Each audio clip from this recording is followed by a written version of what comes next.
పనికి వచ్చి ఆనాడు ఆ సమైక్య ఆంధ్రప్రదేశ్ కోసం కట్టినటువంటి సెక్రటరియట్ కూల్చి మళ్ళీ ఒక సెక్రటరియట్ కట్టాల్సిన అవసరం ఏమొచ్చింది? సరే ఇవాళ మేము వాడుతున్నాం అది వేరు. సో ఆ రకంగా ప్రగతి భవన్ కానీ సెక్రటరియట్ అసలు వృధా ఖర్చు అంటే అసలు లెక్క అడ్డు అదుపు లేకుండా వృధా ఖర్చు చేశారు. అందుకే ఇప్పుడు సంసారం సుతిన్న సంసారం అంటే అన్ని చక్కబెట్టుకొని నడపాలి. సుతిలేని సంసారం నడిపాడు. మరి తెలుగు ఉన్నాడే కేసీఆర్, తెలియనోడు కాదు. ఉద్యమ నాయకుడు నేను కూడా అభిమానిస్తాను. బట్ ఉద్యమం తర్వాత ముఖ్యమంత్రి అయిన తర్వాత రాష్ట్రాన్ని ఏ రకంగా అయితే గాడిలో పెట్టి నడపాలో ఆ రకంగా నడపలేకపోయాడు.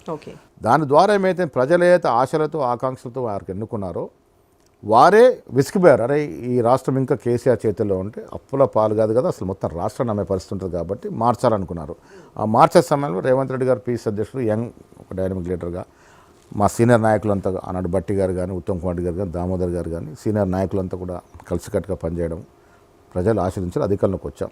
ఆర్థికంగా మీరు అన్నట్టు చాలా ఇబ్బందులు ఉన్నా ఒక్కొక్కటిగా మనం ఇచ్చిన వాగ్దానాన్ని కూడా పూరించుకుంటూ పోతా ఉన్నాం. ఇంకా 4 ఏళ్ళ సమయం ఉంది. ఈ 5 ఏళ్లలో మనం ఎన్నికల ముందు ఏదైతే అంశాలు మనం వాగ్దానం చేసామో అవన్నీ కూడా ఒకటొకటిగా చేర్చుకోవాలనేది మన ఇది. ఏది కూడా జారబెట్టకుండా ముందుకు పోవాలని ఆ దశగా ప్రయత్నం జరుగుతూ ఉంది. ఖచ్చితంగా చేయాలి. సో ఆ చిత్తశుద్ధి ఉంది కాంగ్రెస్ ప్రభుత్వానికి అంటారు. 100%. వాళ్ళు మీరు చూస్తూ ఉన్నారు కదా, బేసిజాలకు పోవట్లేదు. నాకు ఒక్క ఉదాహరణ చెప్తా. ఆర్టిస్ట్ సమ్మె జరిగింది 2017లో, 42 రోజులు ఏదో జరిగింది. కేవలం కేసీఆర్ పట్టుదల పౌరుషం పోవడం వల్ల చాలామంది చనిపోయినారు. ఆఖరికి ఏమైంది, వాళ్ళు అడిగిన డిమాండ్లు కేసీఆర్ ఒప్పుకున్నారు. బట్ 42 రోజులు కాలయాపన చేసి ఒప్పుకోవడం వల్ల కొన్ని ప్రాణాలు గాల్లోకి పోయాయి. మేము ఆ దశగా చేయట్లేదు. ముఖ్యమంత్రి గారు కానీ మేము కానీ కొన్ని విషయాలు బేసాలకు పోవట్లేదు.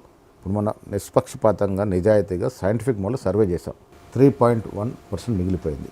నేనే రిక్వెస్ట్ చేశాను మీటింగ్లో, అది కూడా పూర్తి చేద్దాం అంటే సీఎం గారు అన్నారు 100% పర్ఫెక్ట్ సర్వే కదా ఇది, మనం ఇంత అయినప్పటికీ కూడా ప్రతిపక్షాలు ఏమనుకుంటే మనదేముంది, ప్రజల యొక్క అవసరాలు మనకి ఇంపార్టెంట్, ఇది మళ్ళీ చేపిద్దాం, ఆ 3% కూడా చేద్దామంటే ఒక్క క్షణం కూడా ఆల్చకుండా ఎస్ విల్ గో హెడ్ అని ఒప్పుకున్నాం.